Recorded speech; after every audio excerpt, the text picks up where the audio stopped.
To understand geopolitics, you must have the freedom to be honest. The More Freedom Foundation podcast. Hello, Rob. How are you? Not bad, Rory. It's going to be interesting, and this is an experiment. We're actually recording early in the morning this time instead of late afternoon. So I'm hoping that I'm still going to be capable of coherent speech. That's very interesting. Are you doing a little bit of a tour, I see? Indeed. I am I'm not sure if it's fair to call it rural Indiana, but I am on a rather large road trip out to Oklahoma and back. Wow. I've got a brother in Oklahoma, brother and sister-in-law in Oklahoma, and went out there, and now I'm on my way back. Did you have a good time in the Rust Belt? It's always fascinating. And I think I was trying to think of a takeaway to sort of open this episode with. And it's interesting. I think that there's this image that the United States is all the same, and it's just this cookie cutter. It's just McDonald's everywhere. Exactly. And that's certainly true to an extent, but the incredible variety that is possible with just the mixing and matching of those elements. I'm assuming a fairly economically deprived part of Indiana right now. And I have been focusing on a sort of cheaper hotel chain, Motel 6. It's a great place to go stay very affordably.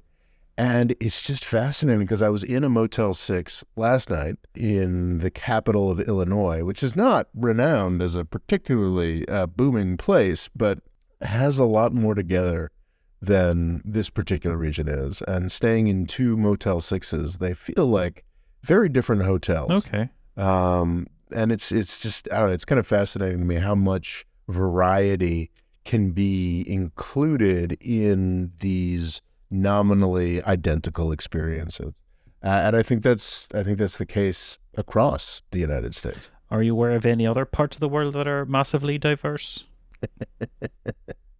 Well, yes. In fact, polarized. We talk a lot about polarization in the United States, but we have got nothing on Turkey, the country formerly known as Turkey, where I was lucky enough to spend 6 years of my life and get to know a little bit better, I think, than most U.S. commentators.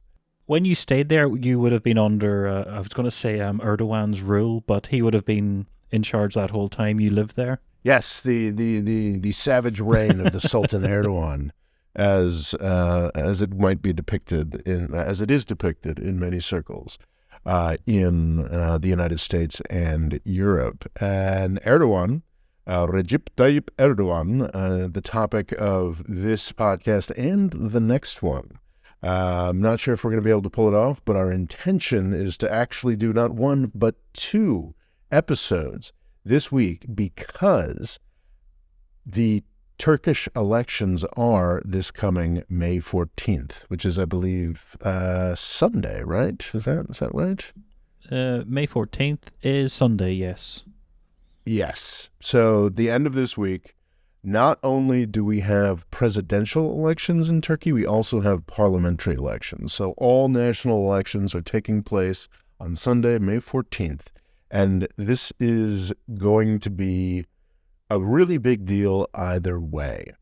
But there's a wide gulf between how this is being reported by people who know Turkey and follow Turkey and those who don't, because I think that a lot of folks make assumptions about Erdoğan and about his government, how he has remained in government that are accurate to some degree, but not entirely accurate. I think that there's an assumption that he is a Putin-like character, that he is maybe even a Xi Jinping level. Similar ages, they've been in charge for a similar amount of time. They have been in charge for a similar amount of time. Both know how to tweak an election, shall we say? Indeed.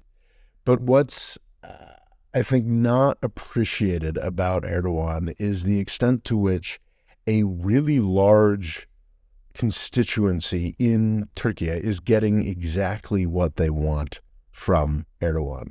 And actually, I would argue that in some respects, the government of Erdogan has made Turkey better. We'll say from the outset, we'll make it very clear that I would like Erdogan to lose on May 14th. I would like his party to lose. But I think it's important to understand that there is a real case to be made for Erdogan and for Erdogan's government in a way that you can't really make a case for Xi Jinping or Vladimir Putin. To be clear, Erdogan certainly has authoritarian elements to his approach to things. He has certainly operated in the political sphere in Turkey in ways that are deeply, deeply problematic, not just by more Western standards, but also by Turkish standards themselves, for sure. But he has also moved the country forward in really important ways. And I think in this first episode on the Turkish elections, I'd like to make that case, make the case for Erdogan. And then in our next episode, which should be coming out a couple of days later, I will point out the, I believe, much stronger case against Erdogan. But I think it's important to acknowledge just how important and how significant Erdogan is as a political figure in Turkish history, and the fact that he's done a lot of good in ways that Putin certainly hasn't, or Xi Jinping certainly has not. He's up against a serial loser. Am I right? He's gone up against him, is it 8 times and lost? In various different guises? Yes, Kemal Kılıçdaroğlu. I think when I first moved to Turkey back in 2011, that's the point at which Kemal Kılıçdaroğlu took over the JHP, which is the largest opposition party. Mm-hmm. I think because there was some sort of scandal around the leader of the party before him. That's the party with Ataturks from, so they have great history within Turkey. They do. They do. It's interesting because it's represented different things at different times, but certainly in the era of the AK Party, it has morphed into sort of the all-purpose secular opposition to Erdogan. It's been a different party at different times, but yes, it is initial founding party of Turkey. I think you can take that a little too far. It was confusing to me the way that the JHP operated. It has not consistently sort of been that party. It's, I think, at least one, but maybe 2 occasions, it's been almost entirely moribund and out of Turkish politics, and then has sort of been reconstituted to some degree. But yes, the JHP is that, has that legacy, the party of Ataturk. And yes, Kemal Kılıçdaroğlu has not impressed in a succession of electoral contests. And that's something that's really important to remember, is that Erdogan has consistently won elections and has consistently won them more or less fairly. I don't think that the elections would be characterized as fully free and fair, but they have been real contested elections. In 2015, Erdogan lost an election and had to make really serious changes to the way that he governed the country. Is that the one where he asked for a recount and then lost even more? No, those were local elections. Oh, okay. Those were, and I believe, gosh, I've been reading a lot about Turkey. I should have that at my fingertips, but I believe that was 2019. That was the contested local elections for power in individual municipalities. And that's tremendously significant because not only did he lose control of Istanbul, he also lost control of Ankara. And I don't believe, did he ever have power in Izmir?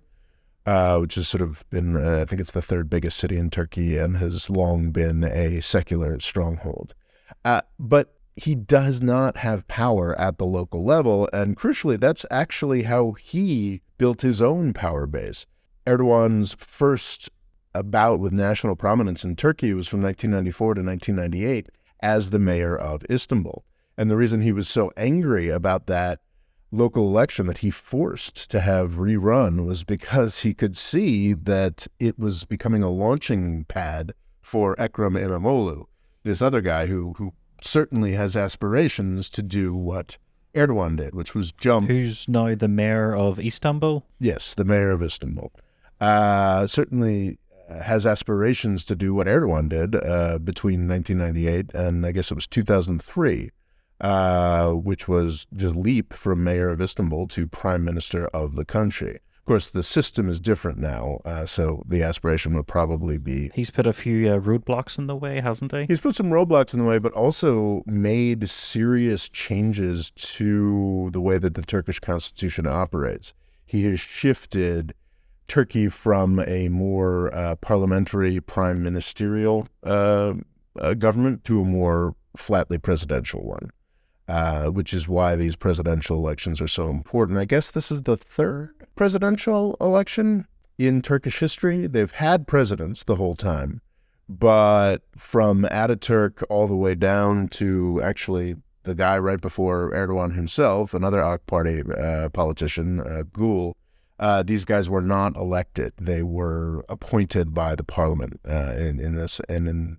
the position was more ceremonial. So even though the system has changed dramatically, he is really nervous about the fact that these two very significant local governments, Ankara and Istanbul, are now controlled by members of the rival party.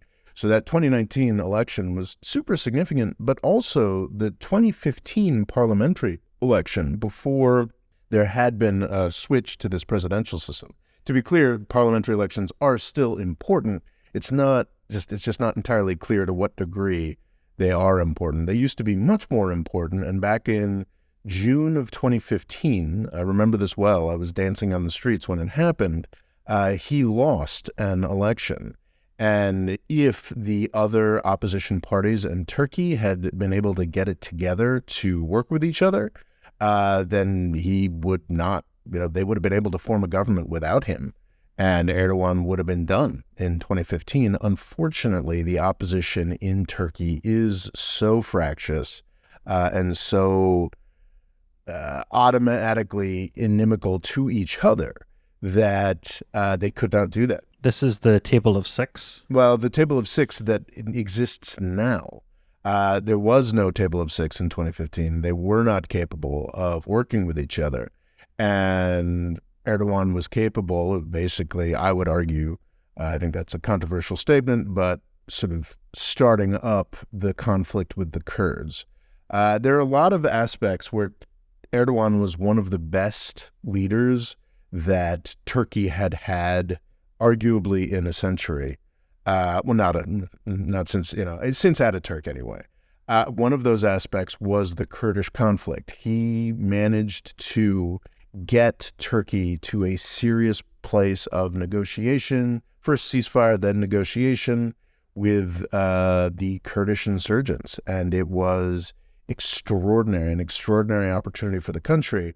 Then he lost an election largely because of participation in the political system by Kurdish parties that he had in part helped to foster. So he switched on a dime and became one of the worst Turkish presidents when it comes to Turkish leaders, when it comes to the Kurdish question. Was that because he was trying to enter the EU at that point? That had something to do with it, but also it's just, I think that what's underappreciated is that Erdoğan is probably one of the most successful political figures of the 21st century anywhere, not just in Turkey, like anywhere. Like there's that famous sort of foundation of political science in the Western world, Machiavelli, the Prince, what have you. And like Erdoğan really is that ideal guy. Like he just is ruthless, but also brilliant in the way that he leverages his political opportunities and plays different facets of the Turkish public against each other.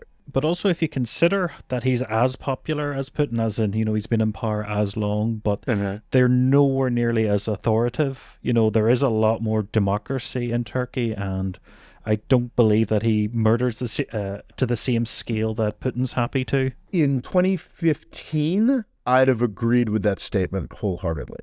Not just so Putin is about fundamentally from the get-go, even in his first decade when he's trying much harder to look more democratic, he's never about consolidating democracy in any way.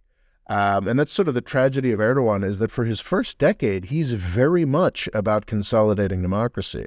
And this gets to the case for Erdoğan.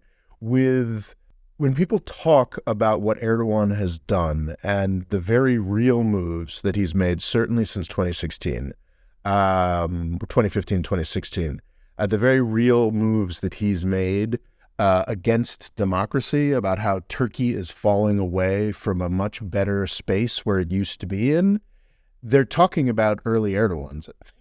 So it's like the tragedy of Erdoğan is that he's falling away from a more democratic Turkey that he created.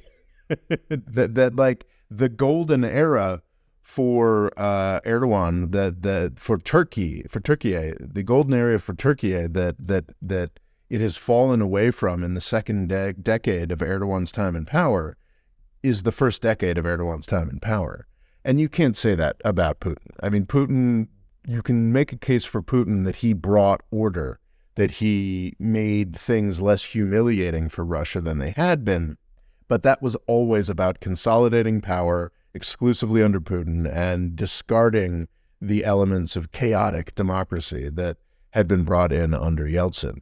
Erdoğan established Turkish democracy. And since 2015, 2016, he has been now discarding elements of that Turkish democracy. So I would, in 2015, I'd have been confident saying that, yes, he is much more democratic than Putin. The Turkish system is much more democratic. And you're totally right. Even now, it's not as flatly murderous as the Russian regime, but there are a lot of people in jail. There are a lot of political prisoners, not just journalists who were always under the Turkish system pre and during Erdoğan, were always abused and incarcerated, or just fired, or just made unhireable to an extent that was really disturbing. From the West now, it's like everybody, academics, bureaucrats. There are tens, if not hundreds of thousands of people who may not still be in jail, but have had their professional prospects utterly destroyed. Well, there's been a huge amount of suspensions for journalists in the past couple of years. It seemed to be less than 100 in 2018. And in 2020, there was 316. Yes, so that those are detentions, right? Those are people who are actually in jail, and that's one of the, even before this incredible push in the aftermath of the lost election in 2015 and the coup in 2016, the briefly lost election for Erdoğan.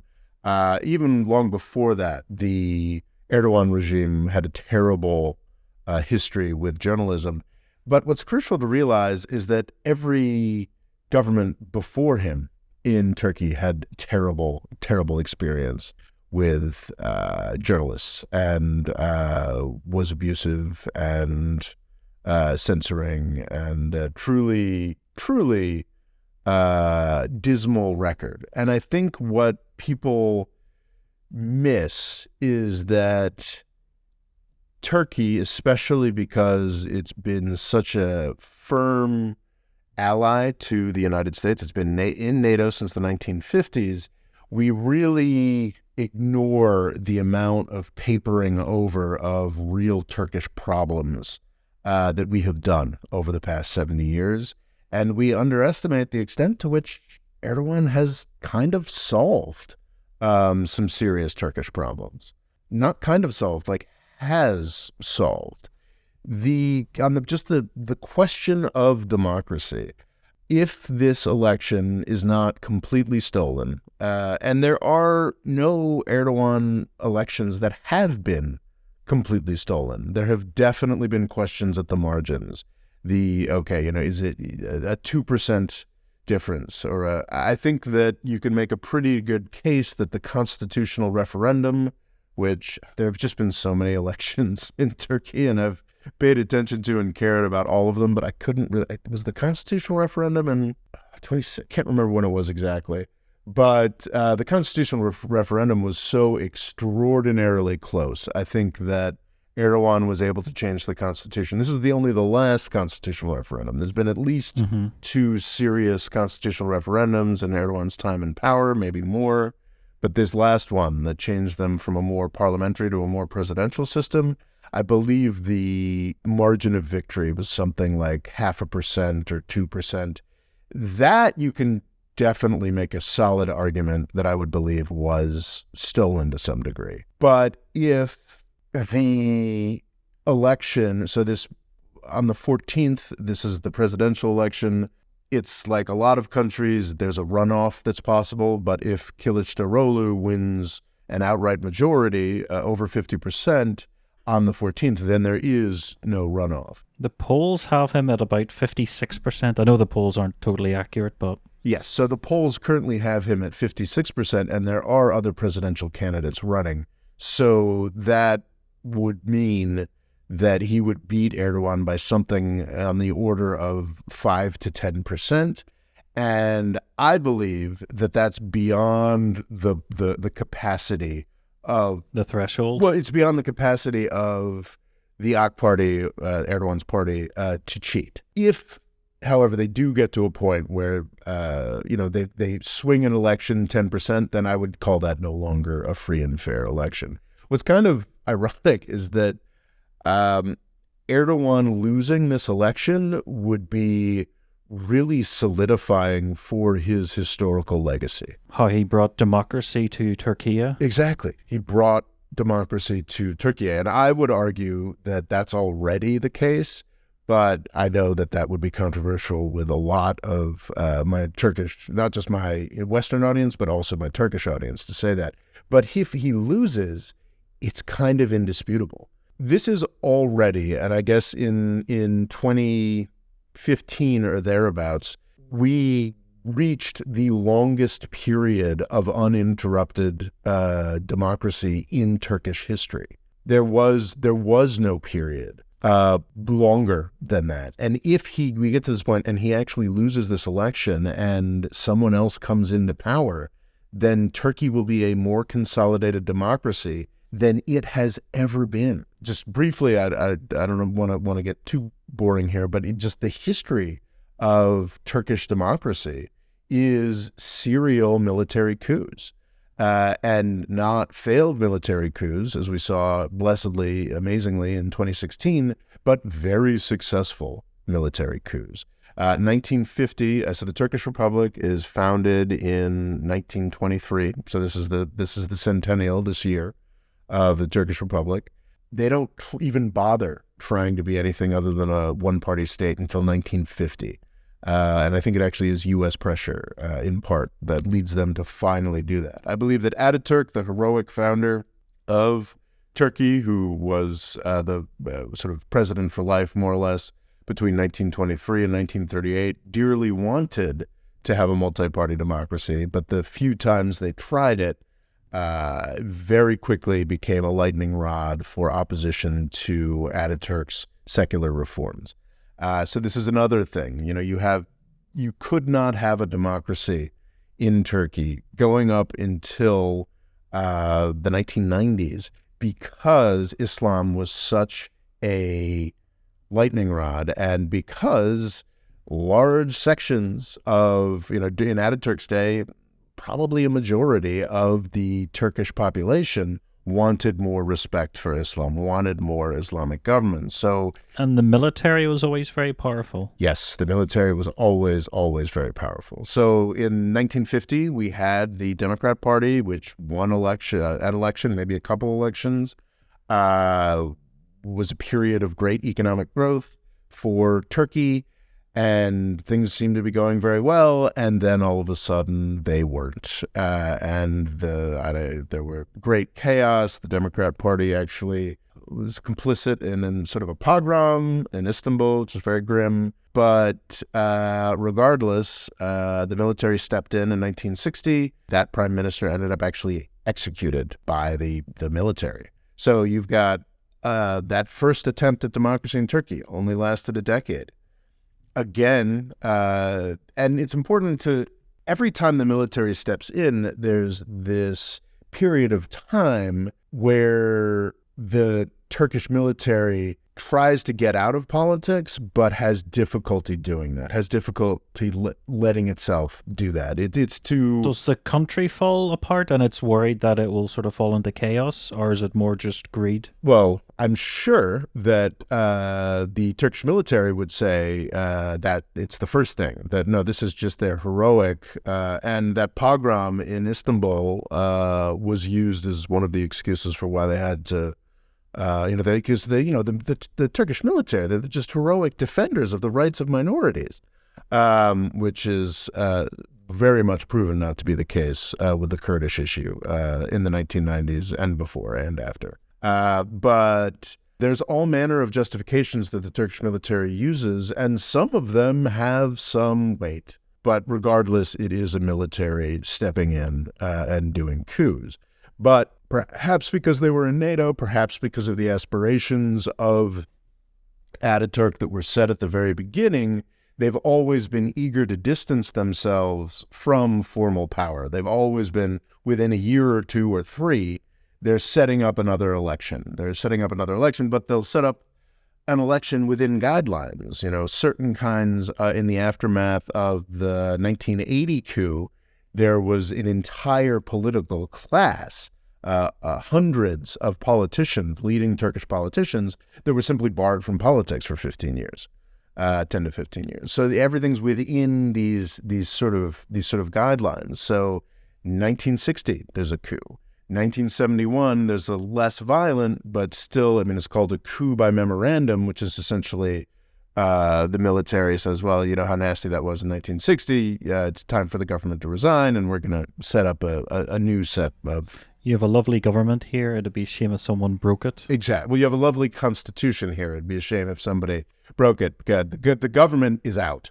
So that's, you can call it, this has happened twice. You have sort of a lighter coup in 1971. It's a coup by memorandum, it's known. In 1997, very recently, and I remember reading about this as most of an adult, they have what they call the postmodern coup, which was, I think it was in an internet, I think I'm confusing it with an effort, something they tried to do in 2007, which was they really just tried to make a blog post saying the government Erdoğan needs to go, and Erdoğan said no. Which was, I would argue, a tremendous victory for democracy. The 2016 military coup was really only the latest in a series of efforts by the military to throw him out that Erdoğan survived. But, I was saying in 1971 and in 1997, we had these sort of lighter coups by memorandum or postmodern coups or what have you. In 1980, however, in Turkey, we had a truly nightmarish, very nasty coup that I think you have hundreds of thousands of people incarcerated, mass torture, a lot of people getting disappeared. This is a 1980s Cold War style coup, much more comparable to the way that Putin runs his country. You can make an argument, though, that it was successful in the 1970s. And this is part of the real case for Erdoğan, is you have to realize that in the living memory of a lot of Turkish voters, both the 1970s and the 1990s were periods of tremendous chaos, disorder, and failure. Arguably, I would argue that Erdoğan has brought his country right back there to 1970, not quite 1970s, but to 1990s level failure. But he's only done that in the past 4 or 5 years. And he offered the country 16 years of unprecedented stability and economic progress before becoming a 1990s level failure. So anyway, the 1970s, you had the oil crisis in Turkey. I talk a lot about how bad the oil crisis was for everyone in the West. In the United States and Europe, it brought about regime change, really. a switch from a more FDR, a post-war 30 glorious years in Europe vibe to Reaganite Thatcher neoliberal vibe. It kickstarted a lot of the environmental movements to move away from fossil fuels. Sure, because you had to. You had no choice. But I would argue that more deeply, it fundamentally broke the governing models of the richest countries in the world and pushed them into a different direction. The FDR era, was already debatably on its last legs, but the oil crisis crushed it. And for all developing countries, the experience was infinitely worse, and Turkey was not alone in that. So it was the height of the Cold War. You had militias fighting in the streets, left and right-wing militias. Interestingly, it's a sort of, I'm sure while there were certainly Islamist politicians who were part of that political scene, I think during the 1970s we saw the first... I think there was an Islamist politician in a governing coalition, not leading it, but the guy who eventually became the first Islamist prime minister of Turkey, Erdoğan, was in a coalition government in the 1970s. But regardless, it wasn't, Islam wasn't the main thing. It was sort of Cold War tensions and right-wing nationalist militias versus left-wing socialist or communist militias. And it seems like Turkey was actually a war zone, and the military used that as justification to come in and take power. And I think there's a significant slice of the Turkish population that was always pretty okay with that because the 1970s were so bad. And they came into power, they banned all these old politicians from politics. And I think it's fair to say there was a longer period of time until allowing democracy to reassert itself. Arguably, they didn't let democracy really reassert itself until Erdoğan forced them to in the 2000s. But nominally from, so the coup was in 1980. I think you got back to regular elections by 1983. And then it went all the way until 1997 before there was another coup. And that's the crazy thing, is that 14-year or 17-year period between the beginning of the 80s and the late 1990s, that was the longest period of uninterrupted elections that Turkey had 13 to 14 years before Erdoğan. And actually, I think, the problem is when do you measure the point after a coup at which regular politics reassert themselves? It's hard to say, but I would say more or less from 1997 or 1998 until 2023. So we're talking 25 years now. There has not been a election that has been crushed or reversed or thrown out by the Turkish military. And that is an extraordinary victory on the part of Erdoğan and the AK Party. I've recently been rereading just the history of Erdoğan's time in power, and I made the Machiavelli comparison, and that's not in a pejorative sense. I know that Machiavellian can be seen as like a nasty thing, but no, it's really just extraordinary the way that it's masterful, the way that he has been able to move through Turkish politics and world politics to shape the country in a new way. And he has... What had he done before politics? Well, I think he was always in politics. There's, I think, a period of time where he did, I think perhaps because he had to politically, I want to say in the 1980s, there was a period when all politics was just sort of shut down. So he would have been a fairly young man, but he was always involved in politics. And he was a fairly young man and a fairly successful operator in the Islamist parties of the time. Yeah, I think even in the 1970s, he would have been. Don't quote me on that. But there was a period in the early 1980s where just all politics had been sort of shut down. And I think he had some kind of vaguely business. I read this just recently. I can't remember. It's so insignificant that I can't remember what the actual details are. but he at some point had some kind of business career that lasted 2 or 3 years before he could move, because nobody in Turkey was allowed to do the kind of political organizing that he preferred to do. He was a career politician, for sure. And I think the only thing, supposedly, this is a very key part of his sort of legend, the only thing that was ever a rival was he was a football player. He was okay. As we would call it soccer in the United States, but everyone else calls it football. He was a semi-professional player. I actually lived right outside the stadium that he would have played in during his career, now, of course, massively rebuilt and called Recep Tayyip Erdoğan Stadium. But anyway, that's one aspect of his career. But other than soccer, there was really just always politics. What Machiavellian things would you say show his genius? So the extraordinary thing is that certainly by the time I got to Istanbul, most of the sort of international focused, Western-oriented, more secular, more democracy-oriented folks in Istanbul, Turkish folks, had sort of turned against him by 2011. But for the entire decade, up until probably up to and including a constitutional change that was made in 2010, the liberals, as they are known, generally Western-focused, secular, democracy-loving types, were huge Erdogan supporters. So he's actually, if you look at the course of his 20-year career, he has managed to alienate and then cultivate and then discard every sector of Turkish politics.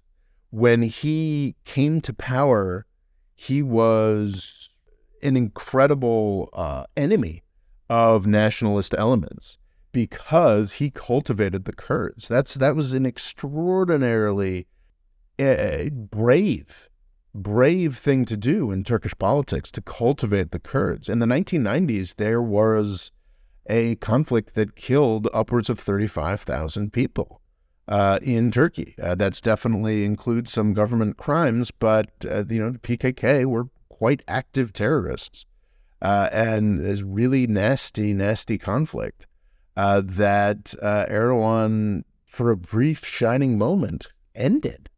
And this is something that had been an aspect of Turkish politics, a heavy, serious, nasty aspect of Turkish politics since the 1970s. And he just, mostly ended it. And that made him a hate figure for the nationalists, an incredible hate figure for the nationalists, for the Kemalists, and by the end of, I would hope, the end of his time in power, it's been a complete reversal. He has abandoned the Kurds completely, is as savagely anti-Kurdish as any 1990s politician, and he relies, since I mentioned that very important election that he lost in 2015, and then the second election in 2015 in November that he won, because he made this switch. He completely abandoned the Kurds. He restarted the war with the... Has he moved into Rojava? That was more of a 2016 through 2019 thing. That's a Syria thing. I think that Syria is definitely the centerpiece of the case against Erdogan. So I want to talk about that more in the next episode. But you're absolutely right that it's intimately linked to the war in Syria, his war against the PKK. But what's underappreciated, and I had to be reminded of, is that in 2015, 2016, there was open, horrific warfare in Turkey, in Diyarbakir, Cizre, in these eastern towns in Turkey. There was outright massive war, like the Syrian civil war spilled over into Turkey. And I think that's important to recognize, both for the very real arguments that Turkey has against the U.S. allying itself with this terrorist force that was actively destroying Turkey, but it's also important to recognize because it's an indicator that Erdoğan, despite being so positive on the Kurdish issue, just 3 or 4 years before those conflicts in 2015, 2016, was just as bad on the Kurdish issue as any 1990s, ineffectual 1990s Turkish prime minister. But so in 2015, he went from being the Kurdish champion for his entire time in power to being one of the nastiest oppressors of Kurds in the history of the Turkish Republic. That might overstate things a little, but he brought the war back hugely for his political purposes, and the nationalists that had loathed him throughout his time in power became his biggest supporters. He came very close to outright winning elections in the sort of first half of the last decade because of these extraordinary economic results that his government had been putting up. But after 2015, the AK Party has not been anywhere close to being a majority political party. It has been supported by the nationalists, which always have the additional 10% or 8 to 10% of the Turkish electorate that he's needed to stay in power. But just the fact that he was able to do that, to completely transform himself, there's that sort of switch from the Kurds to the nationalists, and also that switch from being beloved by liberals and anti-militarists and democracy-focused people for the first decade of his time in power, and being absolutely loathed and hated by them, at least for the past decade, since 2013. Those kinds of switches are just extraordinary, and to be able to pull them off, I think you can look at plenty of figures that attempt that sort of switch, but he's just been able to be chameleon-like. And I think the other aspect of his sort of political genius is just more, I guess, tactical. I always get confused, the distinction between strategic and tactical, but just day to day, just like he just always, I think it's fading a little bit now, but he's just always been able to turn any situation to his benefit, and has just been a master at making Turkish politics be about whatever he wants them to be about at that point. And then even when things look awful for him and the tables have turned, the Gulenists would be another example. FETÖ, or the Fethullah Gulen terrorist organization, this secret society of Islamist-oriented folks, they were the main support of his power for much of a decade, not quite a full decade. I think by 2011, they'd really started turning on him, because by 2011, it was clear that the Erdoğan-Gulenist alliance had managed to undermine military power, and then they started fighting against each other. But the fact that Erdoğan was able to come to power with the support of the Gulenists, really, they were pivotal to every aspect of his political rise and survival across the 2000s. And then he was able to survive their sabotaging of him.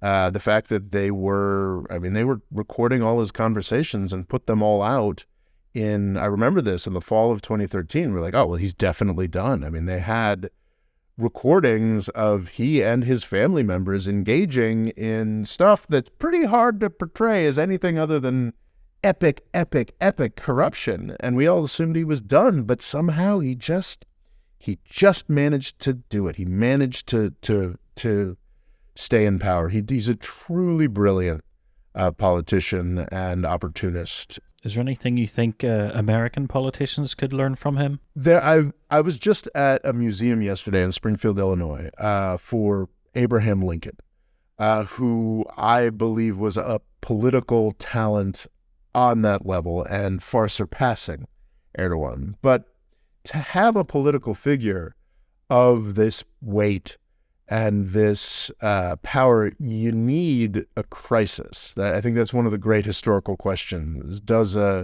Is a successful political figure made by their own attributes, or are they made by the times? But you don't want to let a good crisis go to waste. Well, yes.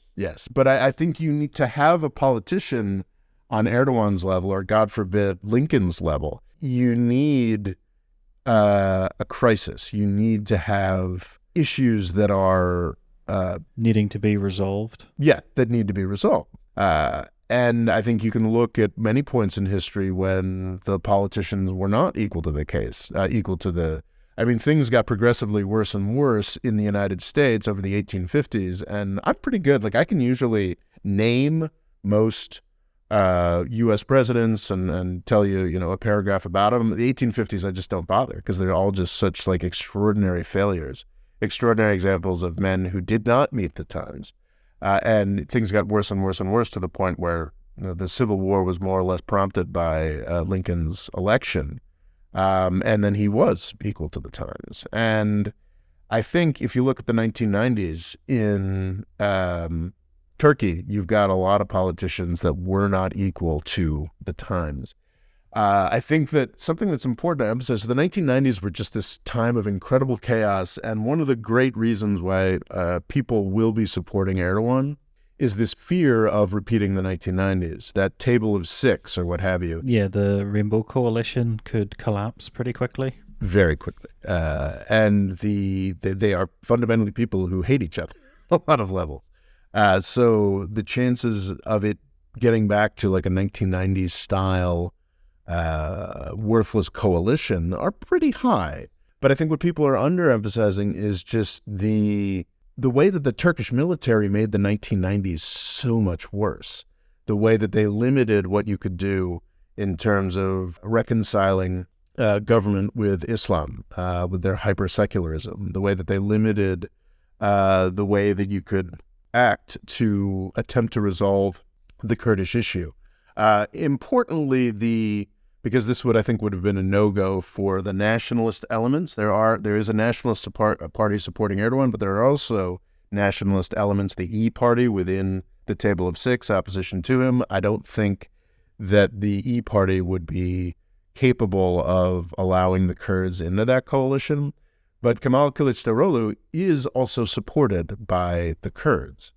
And I think one reason why this new coalition wouldn't necessarily be as much of a nightmare as the 1990s coalition is that they don't have the military there screwing them over. Is the military more professional now, or what's the major difference? That is a very in-depth question there. I would argue that the military has probably been more or less eviscerated at this point. So you had when Gulen and Erdogan were working closely together from 2008 to 2000, so they began falling apart in 2011. But I think that the trials that they had put together went through 2013 or thereabouts. They are the Ergenekon and the Balyoz sledgehammer trials. The Gulenists had attained control over the police forces and the judiciary in Turkey, and they worked with Erdogan to quite straightforwardly prosecute the military and a lot of elements of Turkish secular elite, the sort of Turkish deep state, if you will, which is a very, I shouldn't put in air quotes there, is a very, very real thing in Turkey in ways that it does not exist in the United States. Not that the United States doesn't have a deep state, it's just that the deep state in Turkey is much deeper, much darker, much more a serious history there. So beginning in 2008, there was a series of prosecutions against elements of the deep state, focusing on not just the military, but journalists, business people, like what have you.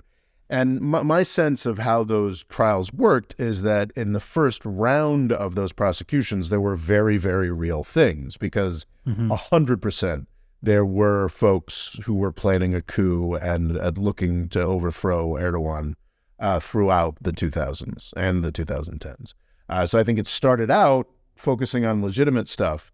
And then with each new wave of these prosecutions, they got more and more ridiculous and more disconnected from reality. But a key part of that process was arresting and sort of dethroning or kicking people out of the Turkish military.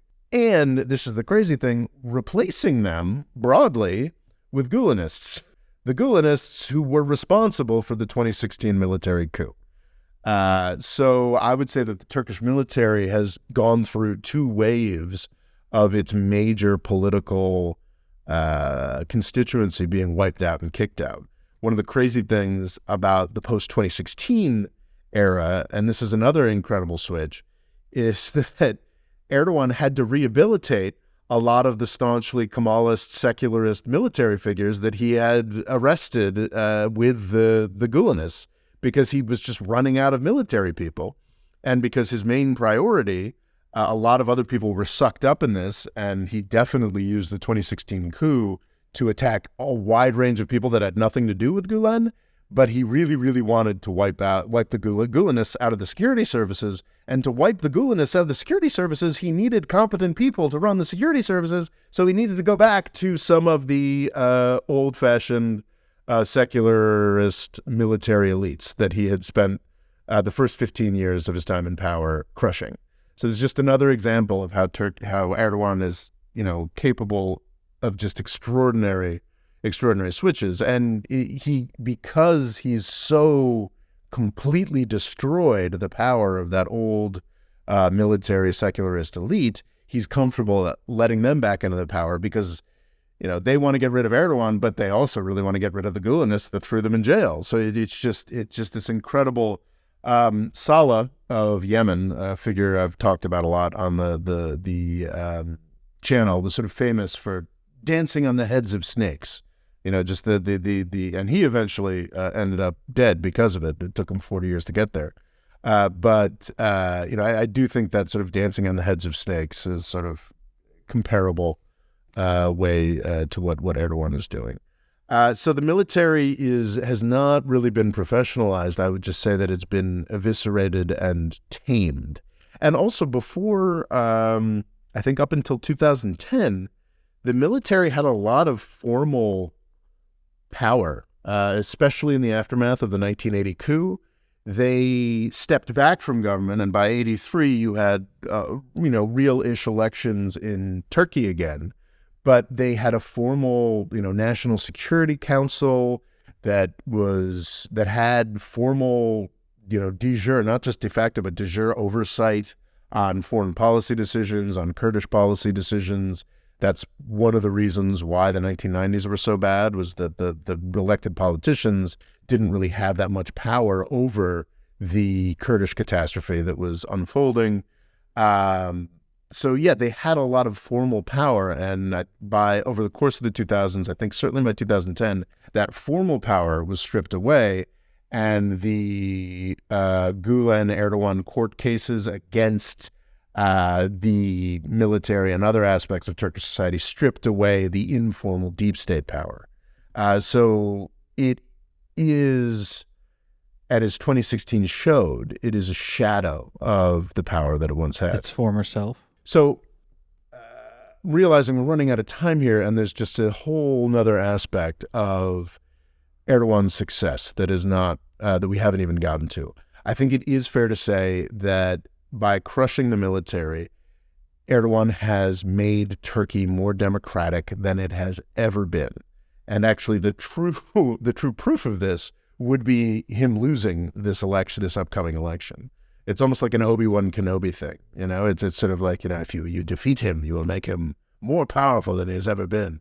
I think people... So it'll cement his legacy by losing? Absolutely. He's already the second most powerful politician in Turkish history. That's guaranteed. But I think that... And you can't really replace Ataturk? Yeah, it's impossible. He's the founder of the country. And beyond being the founder of the country, Ataturk's achievements are just so unique and sort of miraculously strange.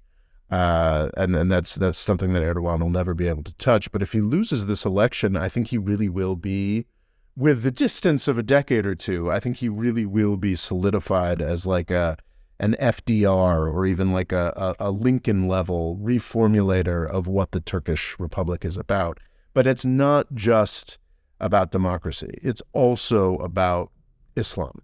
because from in differing levels and differing ways with these coups, it's the dispute over Islam that made Turkish democracy and Turkish society so very, very unstable.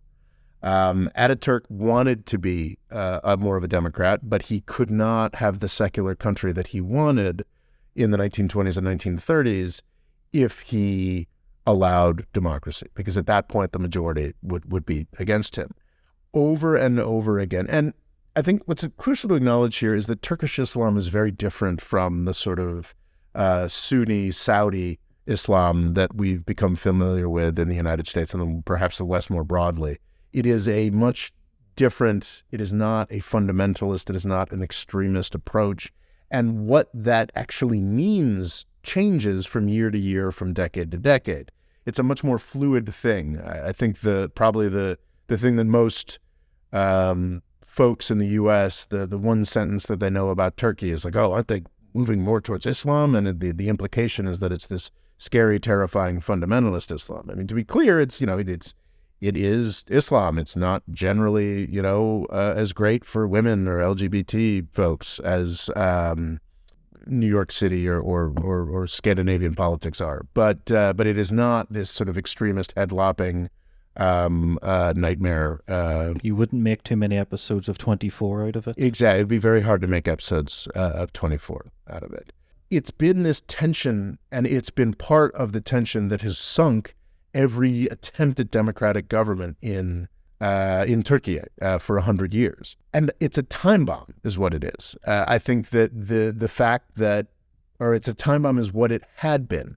This idea that some slice of the Turkish public, a completely debatable, I mean, you can argue that in the 1990s, probably the majority of the Turkish public wanted more respect for Islam than the military government was willing to allow. My understanding is like the ban, you weren't allowed to wear a headscarf in public buildings. Or certainly if you wanted to go to university or run for office, women were not allowed to wear a headscarf. And that, I believe that started in the 1990s. There were probably social reasons why you couldn't do that prior to, but like that became like the law of the land. And I think that definitely the majority of the country does not want Turkey moving as far towards Islam as Erdoğan has brought it over his time in power. But the majority of the country probably was, had some serious problems with like, wait, my grandma, I'm very secularist and pro-Western, but my grandma can't wear a headscarf. Like what? Like that kind of, on that level, I think that most of the country had a real problem with how that could be overstated. But I think what I'm trying to get at is that like there's different levels of moving towards Islam. And I think that throughout the history of the Turkish Republic, large pluralities, maybe majorities, have wanted more respect for Islam. Arguably, I think definitely at this point, the majority of including a lot of people in the AK Party, want to remain as a secular republic or what have you, but they just want to be able to wear a headscarf. They want to be able to educate their children in a more Islam-focused ways. And you can certainly make an argument that those Imam Hatip schools, that like the extent of support that they're getting from the Turkish state now is too far and too much for sure. And probably the majority of Turks think that. But like, I think I'm not doing a very good job of expressing that like Islam was always this like fault line, always this problem. There was always chunks of the Turkish public that wanted more Islam than the people in charge were comfortable with. And Erdoğan has given it to him. I think there was released that pressure that was naturally there. Yeah, I think he's released that pressure. And if, as seems very possible, I won't go so far as to say likely, but if, as is very possible, on May 14th, Kılıçdaroğlu wins by an undeniable majority, and within a couple weeks or months' time, Erdoğan is out of power, nobody's going to go back to banning headscarves. Like in the table of six is the Saadet Partisi, which is descended from the same Refah Partisi, from the same Islamist party of the 1990s that was kicked out of power. So yeah, in the 1990s, the prime minister that was kicked out in 1997 by the postmodern coup was an Islamist. The two descendants of that party, the Welfare Party, the Refah Party, are the Saadet Party and the AK Party. The Saadet Party is in the coalition that wants to kick out Erdogan. Like, it's going to be an issue no longer. It's just not, Islam, they won. They got what they wanted. But you feel that it's moved as far as Turkey naturally wants it? It doesn't necessarily want to be more extreme like some of its neighbors? Oh, no. So there's no question. Like, these are very different. I've spoken many times about the only thing I know for sure about Turkey and Turkish politics, the only thing that I can say with great solidity, the only thing that I wasn't completely contradicted was that Turks hate Arabs. They really just don't like Arabs. They really, really don't like Arabs. And that doesn't mean that they can't be. There were long periods of time. Still, they've been incredibly generous to Syrian refugees, but that's very much from the context of, like, you come here and you do what we do and you act like we act, and there's no real respect for sort of fundamentalist Wahhabi like approaches to things. So, like, I think that even very strongly Islamist, Islam-oriented Turks would be really, really anti any kind of what they would see as Arab religion, which would be this sort of Saudi. Even though the Turkish government is largely being floated by Gulf money at this point, I think they would be very contemptuous of the very idea of going in a direction that's that extreme. And this gets into a lot of minutia, but and just the durability of more Sufi strains of Islam in Turkey, the fact that even while with its secular emphasis, the Turkish government has been very in the details of what Turkish Islam has meant for the past century. As is, the whole Wahhabi extreme blah blah. That's the Saudi government and its trillions of dollars that it's been able to pour into it over the past century. Turkey has been much more, because of the Turkish government control of Islam over the past century, it's been much more resistant to that. So yeah, no, I don't think there's any. It is an open question. Like, are we going to move further? Is Turkey going to move further towards Islam? But I think that the AK Party is running into real barriers there. And I think that certainly they've had more influence and more power over where the education system has gone than probably the majority of Turks would like at this point. And I think that's one of the first things that'll be dialed back a bit.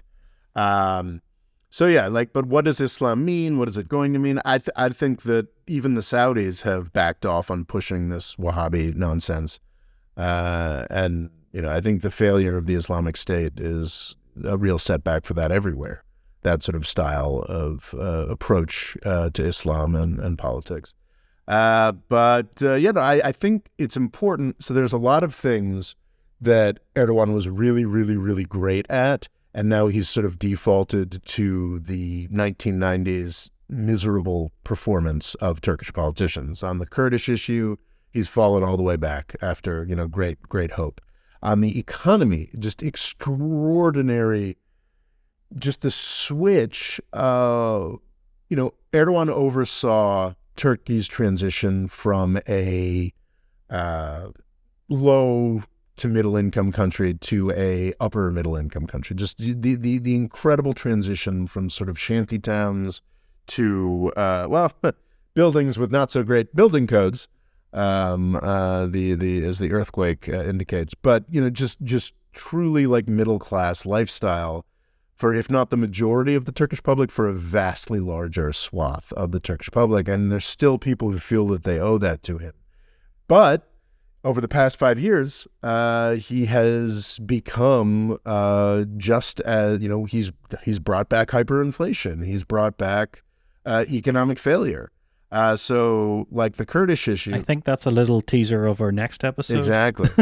If you could summarize why you think Erdogan's going to win in a minute, what would you say? Oh, I don't know that he's going to win. I don't think that he's going to. But let me just finish this last thought here. So On the Kurds, on the economy, he was good and he's fallen back to crappy standard.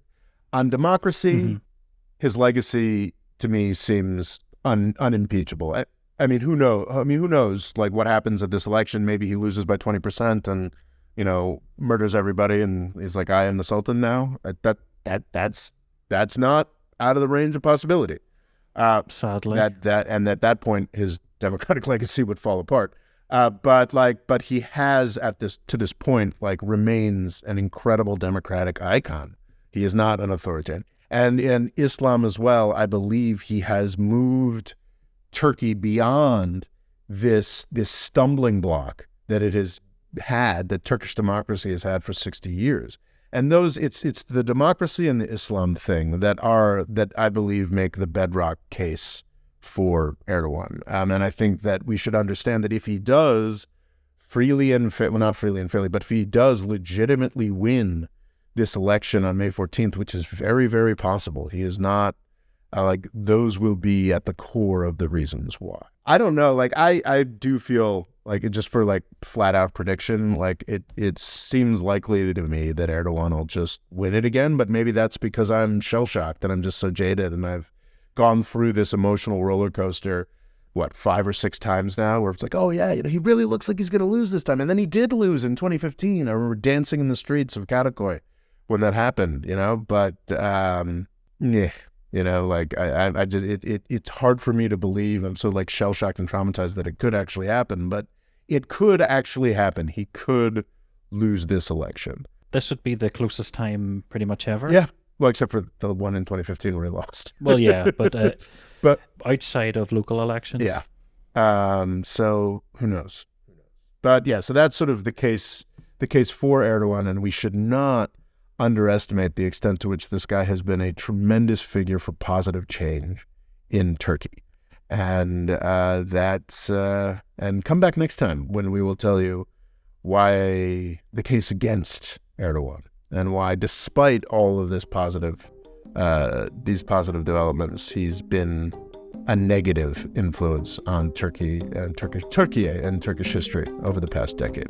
Thank you very much for listening, and we'll catch you next time. The More Freedom Foundation is also available on YouTube and TikTok. Rob's Twitter is RobOLaw, and he's also written a book called Avoiding the British Empire: What It Was and How the US Can Do Better. And music provided by Kevin MacLeod.